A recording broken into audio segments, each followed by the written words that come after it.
For my dissertation, I decided to look into some work I'd done on my work experience year placement from Harper. So we ran a Facebook marketing campaign, and we wanted to see the commercial values of what we were getting out of what we were putting in. So did a number of tests while I was on placement, gathered a load of data, and then I've analysed it since I've been back at Harper this year. So we looked at the financial and non-financial values of marketing on Facebook, in which we found that we calculated an ROI, so return on investment, of how much we'd paid into the campaign, into how much we got out, and it worked out hugely financially viable. The campaign resulted in 168 to 881% return on investment, so that anywhere between, for every £1 we put in, we were getting £1.68 to £8.80 back on the campaign. So it was very financially worthwhile.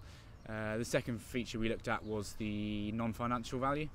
It's very difficult to calculate this. It's very difficult to put a figure on things like brand awareness and customer retention. Did a number of calculations looking at bookings from one season and bookings from a second season, comparing that to the number of people that we've got on Facebook, and seeing if any names clash. So if people booked in one season, if they join us on Facebook, how likely they are to book a holiday again in the following season. And that turned out that if somebody booked a holiday in the first season, they joined us on Facebook, they were then 5.5% more likely to book a holiday in the following season. So on the campaign that we ran for the placement company, I initiated a number of fan boosting activities. So when I first started the campaign, the first thing that I read about was that most people were just interested in boosting their fan numbers on Facebook, and the more fan numbers you had, the better publicity you were getting. Turns out that's not always the case. Depends on content that's posted. Too much content can actually reduce the fans because people get annoyed with what they see. It's a fine line between good posts and too many not so good posts. Turns out much better to post things more or less regularly, but of better quality. Another thing that I ran was a series of competitions throughout my time on placement. So I launched the competitions on the Facebook page only. They were advertised through our newsletters as well, but the only way you could win the prize that was involved with the competition. So we gave away some skis, gave away a free holiday, surfing holiday in the summer, things to entice people to join us on Facebook. And the way that you had to, the only way you could win was if you were a fan of us on Facebook. So that was a great way to boost the fan numbers. But at the same time, the key point to increasing fan numbers on Facebook is to retain their interest after you've initially got them to like you. It's very difficult to assess how many people do actually see anything you post on Facebook. You can get a rough idea from how many people actually interact with it, how many people like it, how many share it, how many post it onto other friends' walls, other pages' walls. But you can never define how many people actually see it but don't respond to it. You can't put a figure on how many people are aware of the company, don't actually interact on Facebook, but then might go directly to the company website.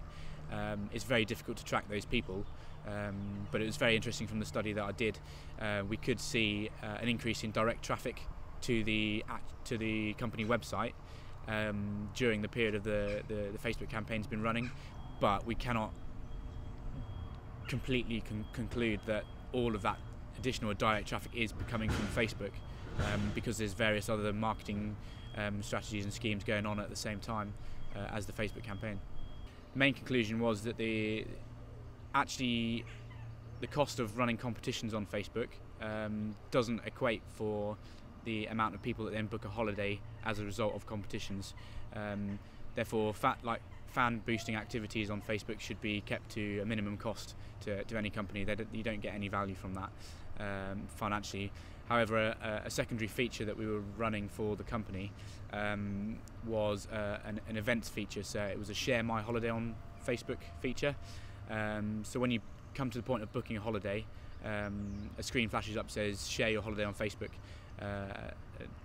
A number of people were clicking on this to share their holiday, and as a result their friends were seeing, their acquaintances on Facebook were seeing. So we were targeting people without targeting them, if you understand what I mean.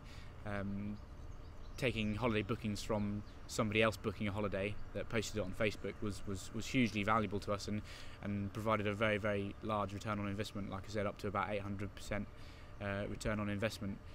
My top tip for businesses marketing on Facebook would be to assess your clients' needs in particular, and target what they're interested in, relate it to your product, but good quality posts less often are much better than posts like regular posts that are not a lot of interest to people. The key thing is getting more and more people interacting with you on Facebook.